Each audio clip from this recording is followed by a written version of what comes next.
Thank you. How's everybody? If you're doing great, don't raise your hand. Oh, look at the crowd. I want to start this one off. I want to ask you about your acting journey. How did you get involved in the arts? The arts. When did it start? I guess it was at birth.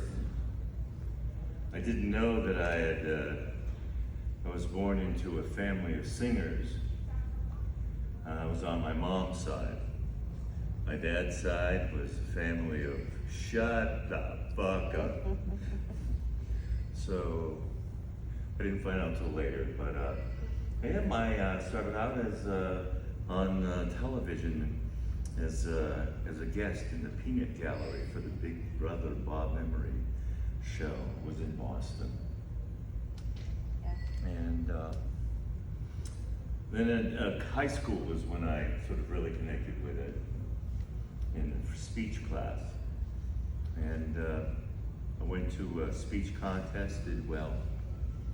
And then I went from there to a two-year college that featured theater, and then I went to the University of Texas to complete my degree, my Bachelor of Fine Arts in Acting. Actually a degree in acting from my university. And then the rest has been, as it typically goes, you get lucky, and, and you just keep stroking until something happens. And piggybacking off of that, you also were an acting teacher, right? For quite a while. I was Zachary Scott Theater Center. Was like 1985. I had graduated in 73, and then I went on the road. I did children's theater, toured children's theater for a couple of years. And I came back to Austin in 85 and started teaching at the Zachary Scott Theater Center. And we did lots of different productions. And I did that for about 30 years. Yeah. Do you miss it? I do. I just relocated to North Carolina, and there may be an opportunity to share with the acting community, because you learn some stuff along the way, and you learn a lot of stuff not to do, and then stuff to do if you're lucky. So I'd like to start that again. It's, And you and I have talked before in great length about our love for musical theater. Mm-hmm. I don't know if I've ever asked you though, what is your favorite musical? Gosh. Well, I like different tunes from different shows for their own. Camelot I liked a lot. But personally, I like Man of La Mancha because I think of myself as Don Quixote.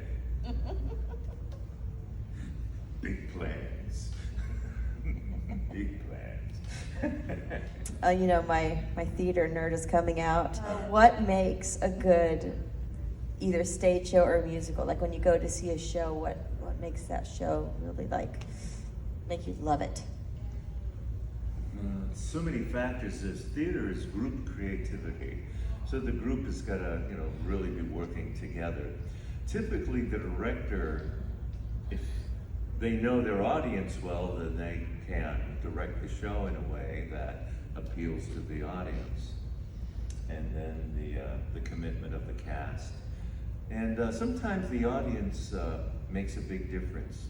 I was on a cruise ship, and it was we were going back home, and it was the last night of their stage show, and it was probably, guys and girls out of college, doing, song and dance. And they had a little band there, maybe 8 pieces. And they were killing it. This band was some serious musicians. And they were killing it. And one of the things about live theater, like right now we're sort of set up like a movie theater, but a live theater, everybody gets in front. Because you putting that pressure on, because you can interact with the live humans, whereas, you know, the light bouncing off the wall, there's just no impact.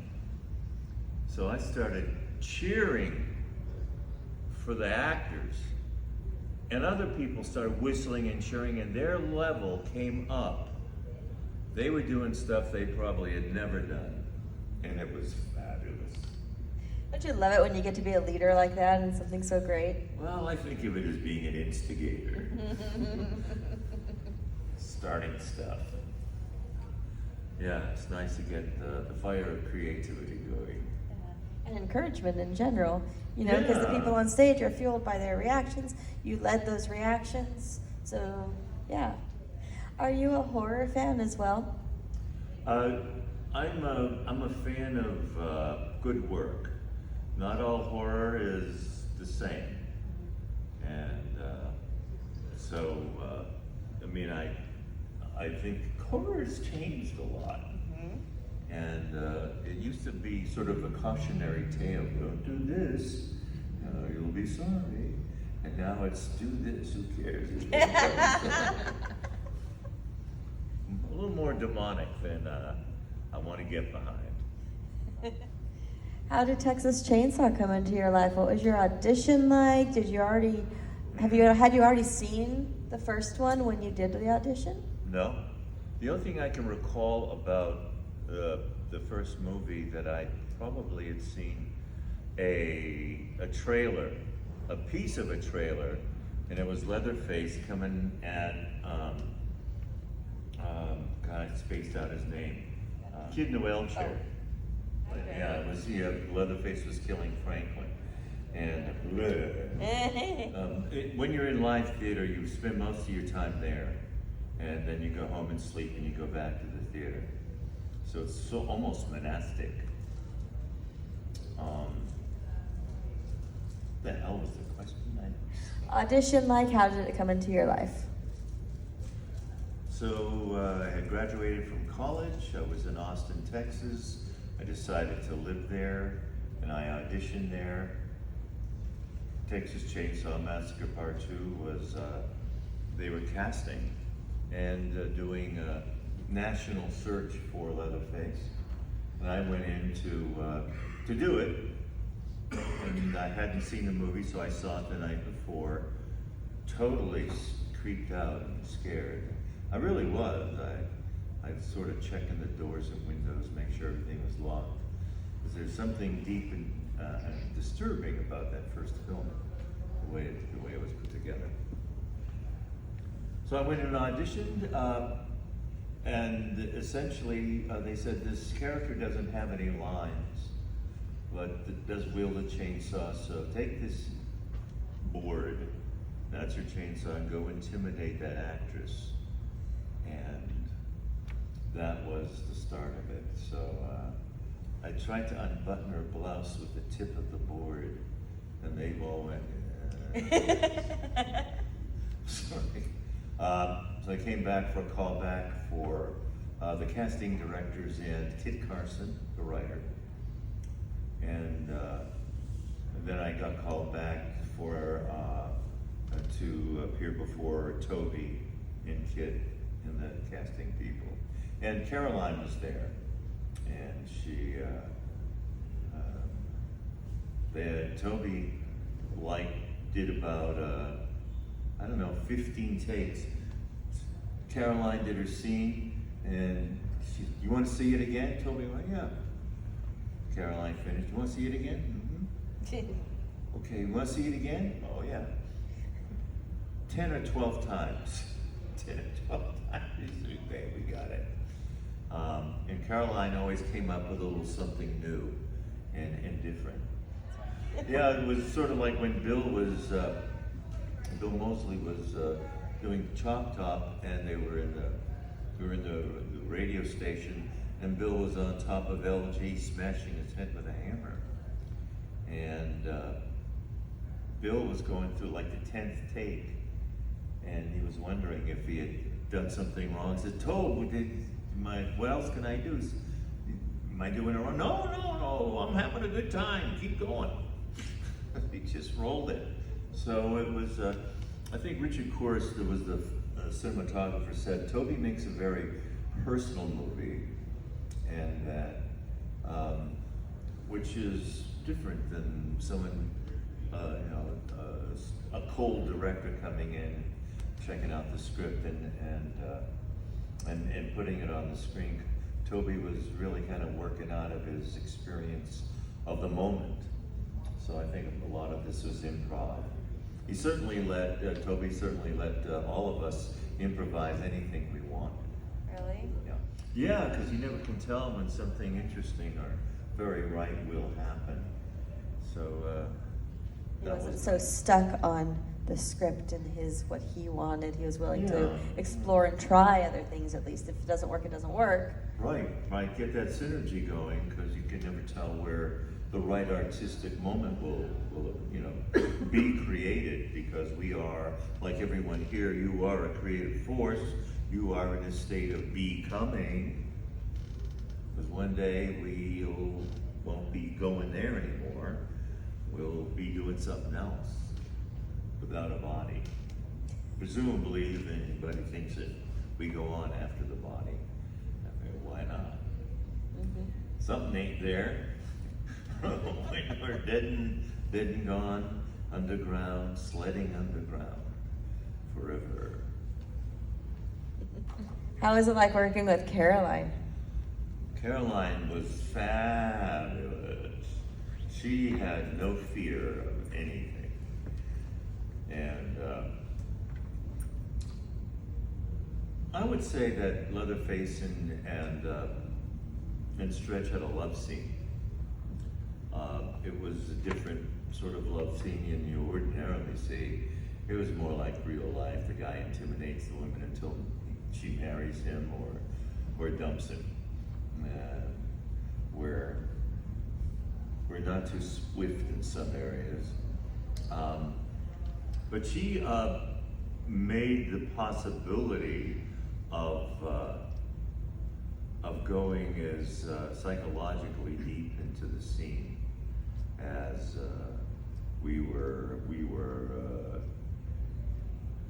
we had delved into. Toby was also on the side making it happen, and so I go over there. Okay, check it out. I try to get that chainsaw started low. Move it up slow. That's all right. Yeah. All right, what's that here? So he would just kind of tell the scene, act it out, and what was going on in Bubba's mind, which was made it perfect.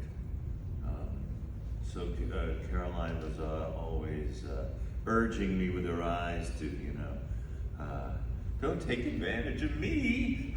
So, okay, I will. Thank you. No, she was a great partner to work with. And I thought her sort of action adventurous chops were right up with Karen Allen or any of them. Sigourney Weaver, awesome action adventure actress. So I hope Caroline can still have a chance at some of those parts, because we need heroes to kind of point out the direction out of this dark place that is getting darker. Do we have any audience questions? This weekend, we've heard some stories that Derek Mears told a story about scaring his castmates in Jason costume, and Art the Clown earlier talked about accidentally scaring passersby when they were shooting. Do you have any stories about accidentally or deliberately scaring somebody when you were Leatherface? Not really. I wasn't trying to scare anyone. Mostly, this is a tale of where the big boy, Bubba, breaks away from the family tradition.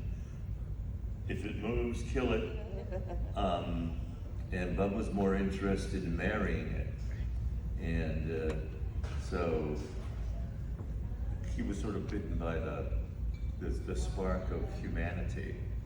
But the story that David told earlier was he forgot that he looked like a scary clown and intimidated people walking by because he looked like a scary clown. So just looking scary is enough to scare somebody. So I'm wondering. They never let me off the I set. figured. You know, they just kept me locked up and let me out onto the set when they needed the shooting done. And the mask was always brought in. It was almost like the Blues Brothers with the harmonic in the briefcase under lock and key. And then when the scene was over, they'd take the mask right away. So there was no opportunity to really scare the hell out of anyone. Which, you know, we had to take a break sometime, I suppose, from doing it. I wish I could have had something for you, Did you make one up? but okay, I will. Oh yeah, I'll tell you one. Okay. The production manager was pissing me off, everybody off. He was such a dick, and it was triple digits, and we were going through a lot of bottled water. And they just decided to stop buying us water and bringing it in. And that really got a bad reaction, so that changed very quickly. But I was walking through part of the set, which was at the Austin American Statesman newspaper building and in the press room. And they had just taken over that building because it had been abandoned. They had moved elsewhere in town. And the production manager was up in front of me walking, and I came stomping up behind him and clapped him on the shoulder pretty firmly. Oh my God! And he was stopped and he looked at me and I looked at him as I kept moving away from him. And I'm sure that aggravated him to no end. So there it is. Well, when you join the Devil's Brigade, it gets easier and easier. Easier and easier. The spark of humanity tends to drip away and just leaves a vast, vacant, arid desert of dying and death with no chance of reanimation.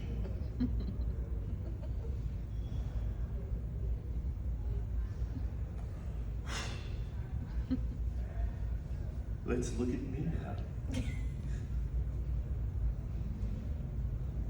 Come on, talk about me. It's all right. Yes.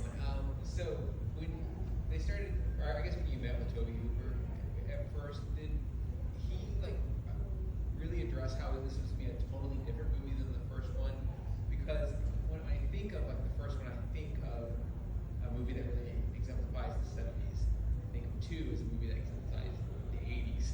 And when how apparent was it that it was making a movie that was equally awesome, but the tone was somewhat different from the first one? So how did they convey that the second movie was different than the first and essentially comic? Yeah, because if you watched the first one before you went in, it might have given you the idea that this one was going to feel just like that one. Was Toby very apparent about how this one was going to be? No, not really. I think Kit Carson, the scriptwriter, was very, very well educated. He was an actor himself. He was in Running on Empty and other films. And so they knew my background as having a degree, a Bachelor of Fine Arts in acting. So they had a sense that I knew what I was doing. And the script was very apparent. It was a comedy. The original opening was montage.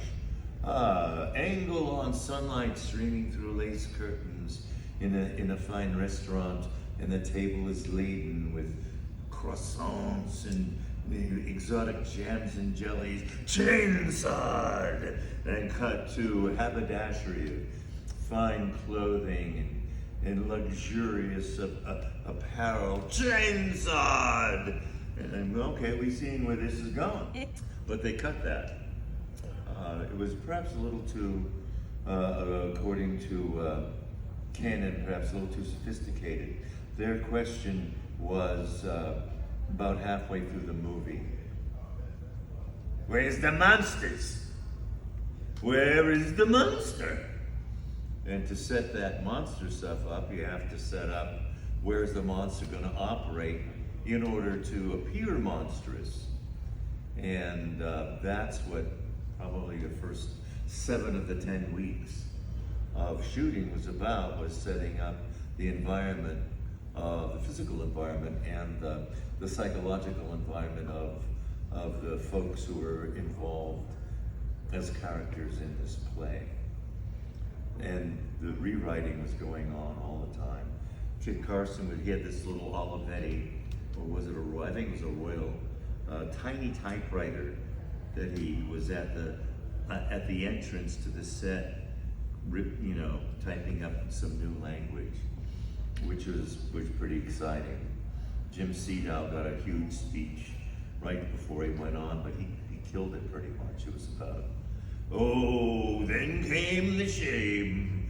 Oh, the Atlas meatpacking plant was God to us. And that was pretty startling. Jim was a hell of an actor. He was a retired teacher, I believe, and he painted for a hobby.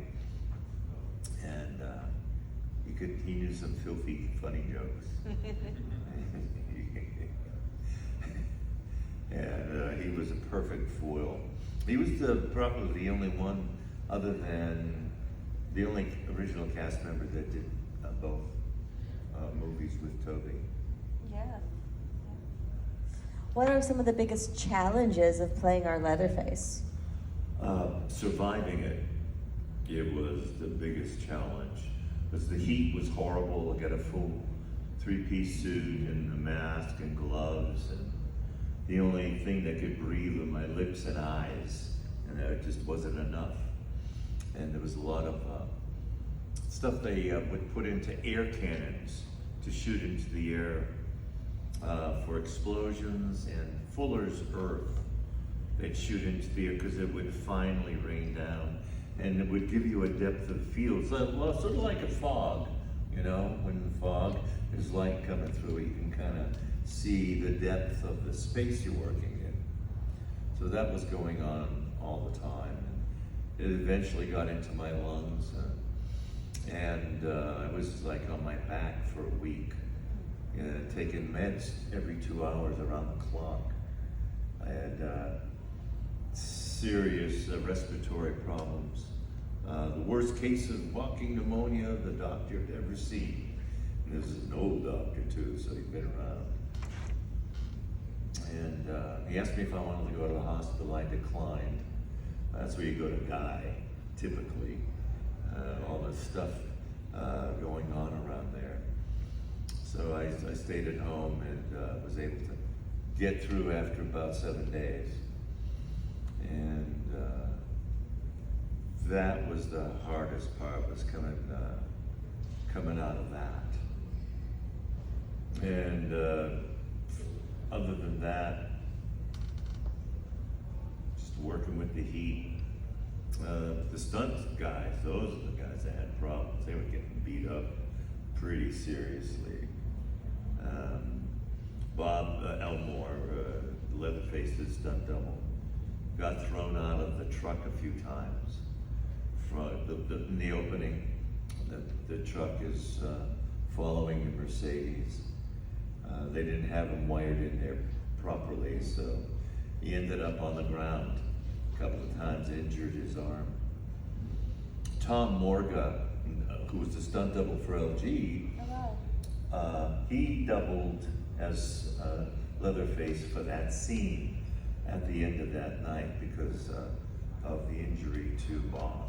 Really? I didn't know that. Mm-hmm. Oh, that's so interesting. Yeah. I didn't know Tom worked on that, actually. Yeah. Yeah. It was LG and Leatherface. Who else knows who Tom Morga is? Right? Tom Morga did Friday the 13th Part 5, right? He doubled Roy. And then Halloween 4 as well. There's a bunch of other things, but for the horror, those are the biggies. And what were some of the delights in playing our Leatherface? I'll tell one of them. Right after the ice tub scene, right? It was very intense in that room. It was mostly guys, you know, and what guy wouldn't? I mean, they were all going, ooh, yeah. Just so quiet, the sweat was dripping off their faces, and you could hear it splash on the floor. And everybody was getting really hot. And as we cut, and I was exiting that room, a couple of the makeup girls were sitting on a couch facing the door, and both of them threw their legs up in the air and screamed, "Me next, me next!" And that was really the only delightful thing that Bubba had to look forward to. The first 7 weeks, they jammed me in my trailers in the air conditioning so the makeup didn't sweat off. And in the last 3 weeks, we ran like hell. In the last 24 hours, because Toby got hit too. He got hit with the crud, and he was on his back, either in the hospital or being taken care of at the hotel. And so the cinematographer and the first assistant director wrote a shot list of things they absolutely had to have in order to finish this film, and we did 24-hour non-stop shoot fest to get it done.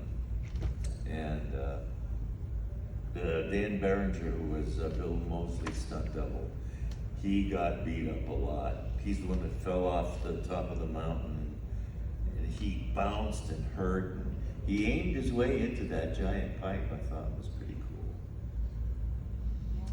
I wish I could tell you some interesting, lurid stories about the filth that was going on set, but I have no knowledge of that. I'm sure it was happening. I just was out of communication. I just never got to talk to anybody except the guy that said, "You're up next." And an hour later, he would say, "You're up next." An hour later, he'd come, "You're up next." And then an hour later, break for lunch. Your first shot up after lunch. An hour later, you're up in an hour. And that went on for 7 weeks, from the beginning to the end of the day, of the workday.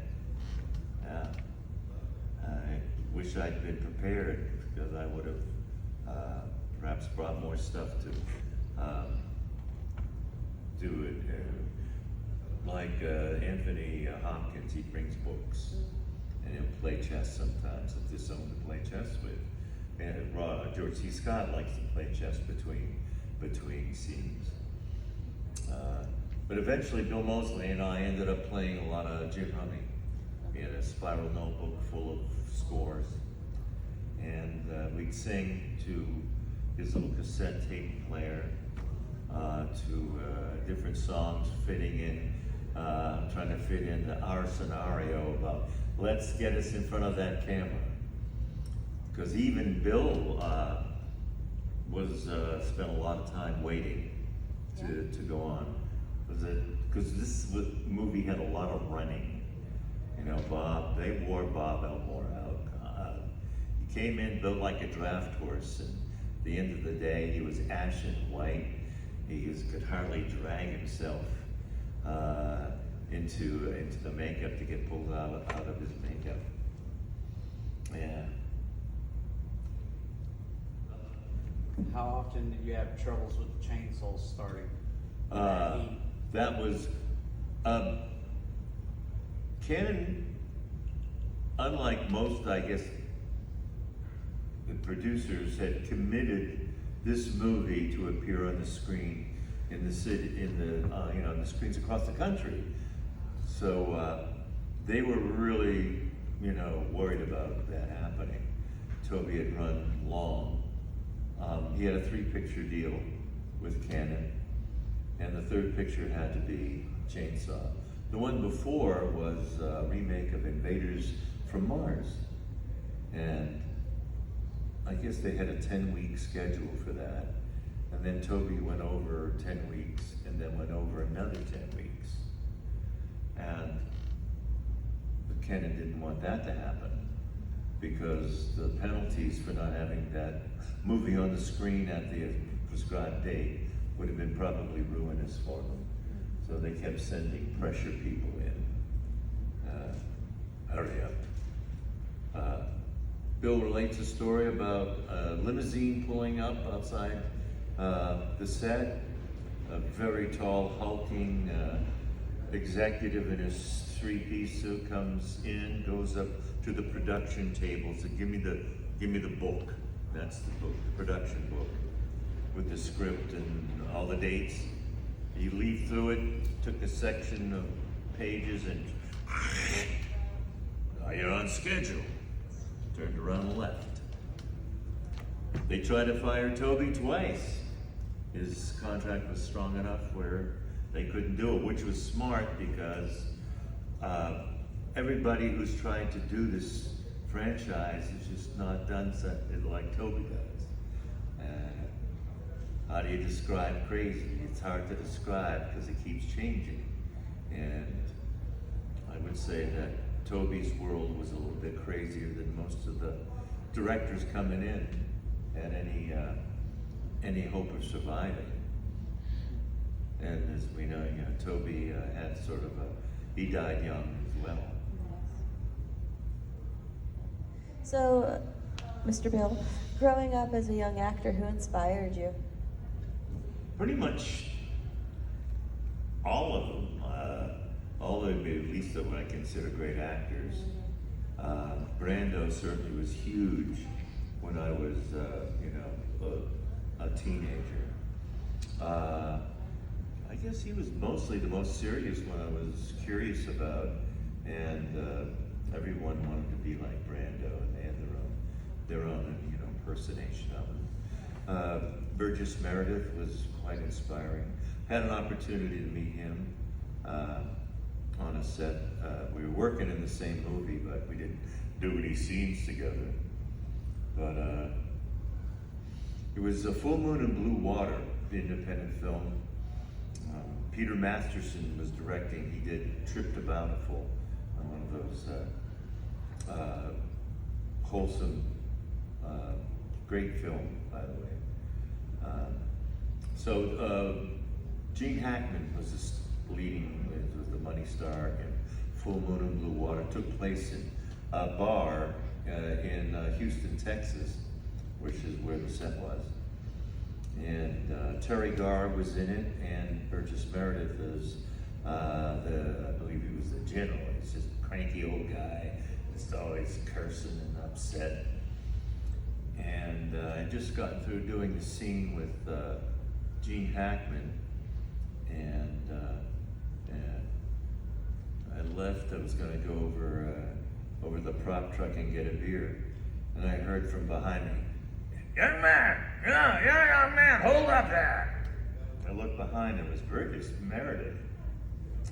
Hold on, he's working to give me your arm. And he was holding on to me and said, "All right, let's get down there." He was leading me to the steps, and he was going, "Goddamn steps." And it was just, I went into, stasis, like, I wanted to tell him how, his impact, and how there was a preface to one of the acting books that were textbooks. It was called The Craftsman of Dionysus. It was Dionysus was the Greek god of theater, and Bacchus, he became Bacchus in the Roman theater, and of wine and revelry. And in the foreword of this book was written a poem by Burgess Meredith, and it started off, "Stanislavski wrote a book, and I look and look and look." I can't remember now, but the play, the actor needed to lean back and rest himself. and taking ease. And I wanted to tell him about that poem and how it had inspired me, but it was a bad moment.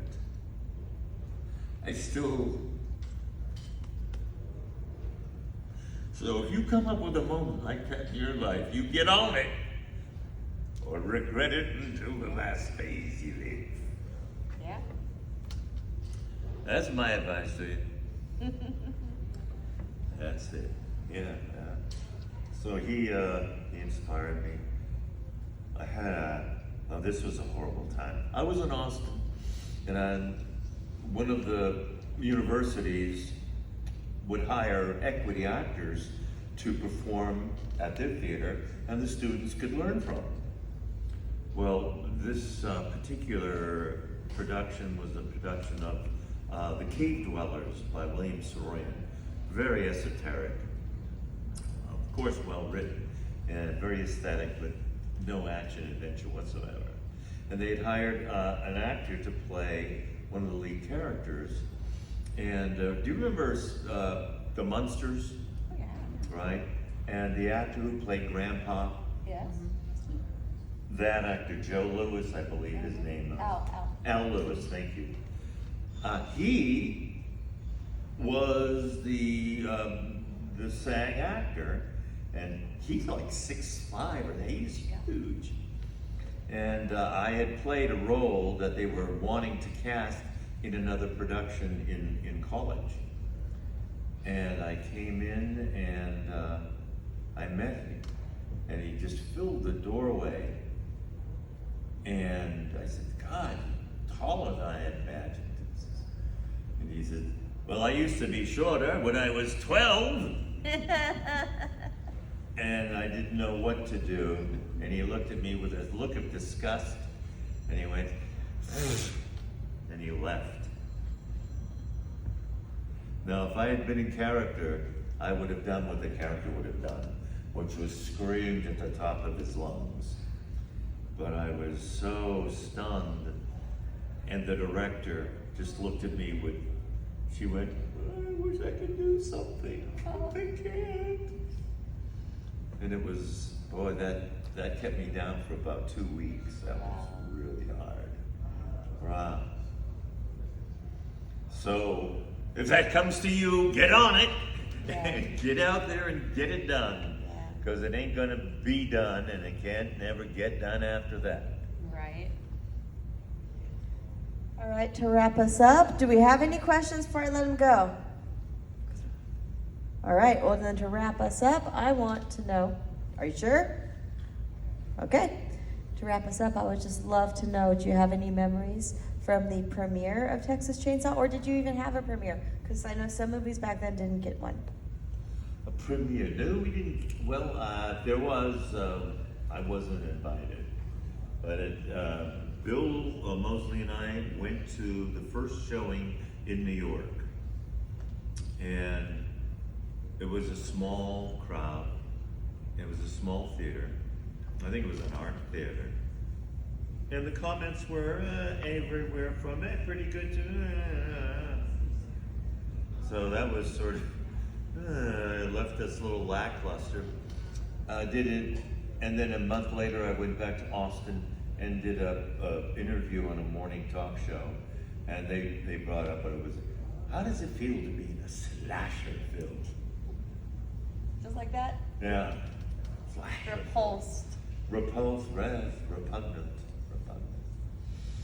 So it's been it's a badge of honor and a badge of shame altogether, which is very much like the film, the internal story. Awesome. Bill, thank you very, very much for coming and play with us. Thank you very much, Summer. Ladies and gentlemen, thank you very much. You fans, really, if it weren't for you, I would have died long ago. I would have just shriveled into a cloud of smoke. So thanks for keeping me on life support. And I hope to see you in many more shows in the future, and I'll make up some stuff. Thank you guys. Give it up.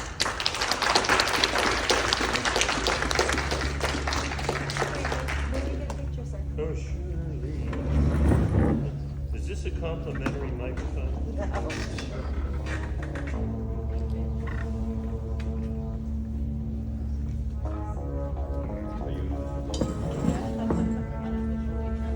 The best photographer.